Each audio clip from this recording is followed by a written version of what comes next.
souhaitons d'abord nos vœux les meilleurs pour cette nouvelle année 2016. Nous vous souhaitons beaucoup de réussite dans vos activités respectives, beaucoup de bonheur, aussi bien au plan familial qu'au plan professionnel, plein d'épanouissement, et puis la paix, la sécurité pour notre pays.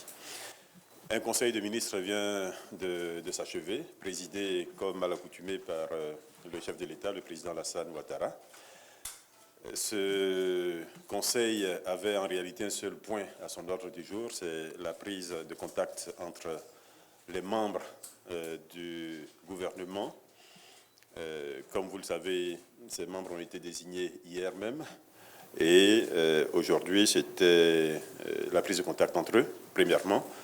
Et ce conseil a permis au Premier ministre et au chef de l'État de tracer la route ou la feuille de route pour l'ensemble des ministres, de dire des vérités, parce que certaines ont été dites devant vous, d'autres ont été dites pendant le huis clos entre le chef de l'État, le Premier ministre et l'ensemble des ministres.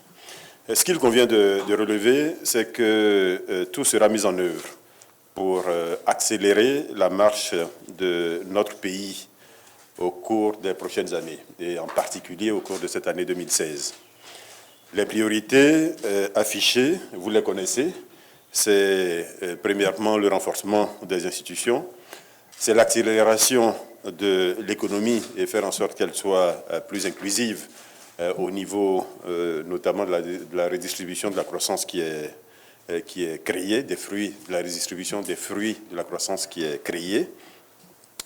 Troisièmement, il convient de mentionner la transformation plus forte que cela ne l'a été jusqu'à maintenant des matières premières agricoles. Quatrièmement, c'est la promotion du genre et de la jeunesse. Vous avez pu en voir une illustration concrète à l'occasion de la nomination de ce premier gouvernement du deuxième mandat du président Alassane Ouattara, puisque 9 ministres sur les 36 sont des femmes, pratiquement un quart du gouvernement. Et la moyenne d'âge est relativement jeune, même si certains, nous l'avons noté, déplorent la non-entrée de nouveaux jeunes. Mais il faut savoir que la jeunesse, premièrement, elle est relative. Ce qui est important, c'est surtout d'avoir des gens compétents. Donc, s'il y a des jeunes compétents, j'allais dire, le président de la République sera le premier à les appeler autour de la table du Conseil des ministres. C'est déjà le cas pour quelques-uns d'entre eux. Et évidemment, cela va se poursuivre aussi bien au niveau des jeunes qu'au niveau des femmes. Et le cinquième point, qui n'est pas le moindre, c'est la promotion d'un Ivoirien nouveau. On ne peut pas avoir une nouvelle Côte d'Ivoire, une Côte d'Ivoire qui ambitionne d'être un pays émergent, avec l'Ivoirien qui continue de penser comme avant, qui continue de fonctionner comme avant. Cet Ivoirien nouveau, c'est beaucoup de qualités. C'est un Ivoirien qui est mieux formé. C'est un Ivoirien qui est plus conscient de l'intérêt public. C'est un Ivoirien qui met en avant justement cet intérêt public avant son intérêt personnel. C'est un Ivoirien qui fait de notre diversité une richesse et qui voit dans cette diversité d'ailleurs une richesse. C'est un Ivoirien qui est plus honnête. C'est un Ivoirien qui est moins corrompu. C'est un Ivoirien qui est moins corrompu et sur tous les plans. La corruption, c'est pas que au plan de l'argent qu'on encaisse ou qu'on donne, mais c'est également au plan intellectuel, dans sa façon de penser, etc. Donc c'est un Ivoirien qui, sur tous les plans, devient un modèle pour son voisinage, un modèle pour ses concitoyens. Nous aurons, je l'espère, l'occasion de revenir plus longuement sur cet Ivoirien nouveau. Pendant ce conseil, le chef de l'État est revenu sur quelques points qui me paraissent importants pour faire en sorte que notre gouvernement marche mieux et soit davantage au service des Ivoiriens.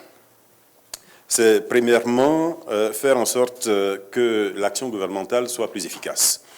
Et pour être plus efficace, des recommandations fortes ont été faites. J'allais même dire que des instructions fermes ont été données à l'ensemble des ministres pour mieux collaborer, pour mieux travailler ensemble, pour créer plus de synergie dans l'action qui est menée par les différents ministères.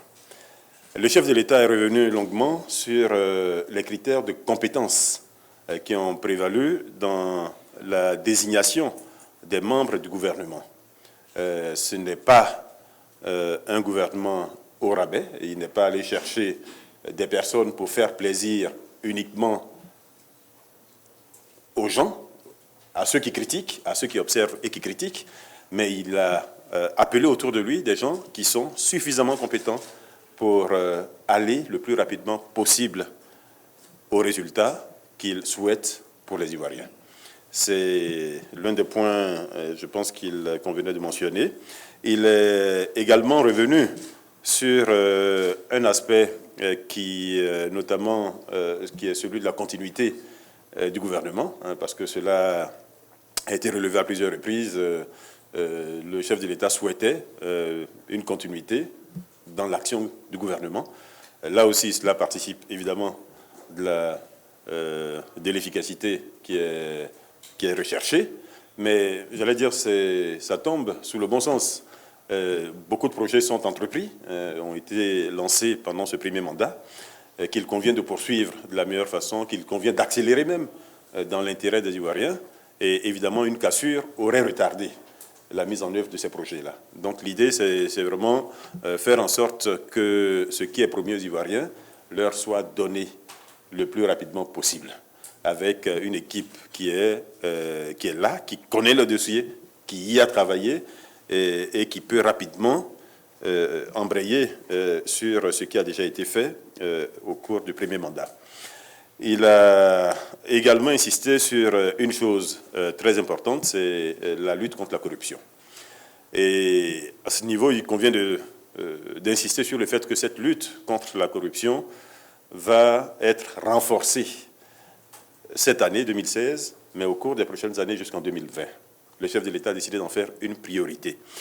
Et ce n'est pas seulement au niveau ministériel, mais également à tous les niveaux de la gestion publique.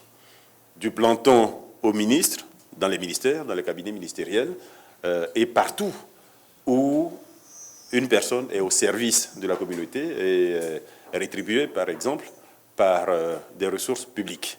Il s'agit de faire en sorte que la corruption disparaisse complètement de l'environnement économique ivoirien, faire en sorte que cet Ivoirien nouveau, justement, que nous souhaitons tous, dont nous parlons tous les jours, que cet Ivoirien nouveau efface ce terme corruption de son vocabulaire et de son fonctionnement au quotidien.